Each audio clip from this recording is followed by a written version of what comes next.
Here are the tools and materials you're going to need to install a glass tile backsplash. Step 1. Prep. Turn off the power and remove outlet covers.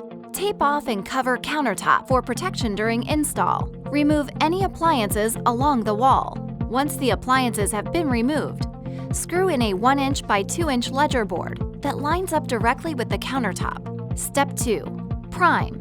Use a roller applicator to apply the Eco Prim grip directly to the sheetrock or drywall. Vertically to horizontally, you need to leave a 1/8 inch space at the bottom of the area to allow for expansion. Level and draw a vertical line using a laser level on your working area.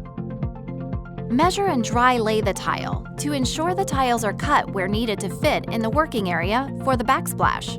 If the tiles need to be cut for the backsplash, it is best to place the cut edge of the tile at the top directly under the cabinets in order to hide the cut edges. Step 3. Install. Make sure you have read all of the technical data sheets and instructions on the packaging.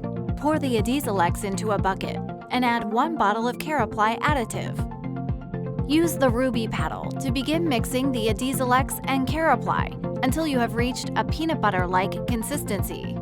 Apply the setting mixture using a 1/4 by 1/4 by 1/4 inch square trowel. Start the installation from the bottom up with a 1/8 inch space at the bottom, using spacers to ensure you get the desired grout size of your choice. Finish the exposed edge with Schluter edging trim to ensure a clean finish.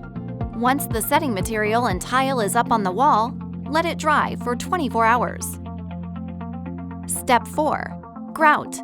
Floor & Decor recommends using unsanded grout. Start to apply the grout over the tile diagonally, pressing the grout into the grout joints. When applying the grout, leave it on the tiles for a few minutes, and then use a sponge to wipe off the excess grout. Apply a sealer once the installation is complete, and use caulking if needed. Find a variety of options at your local Floor & Decor or at flooranddecor.com.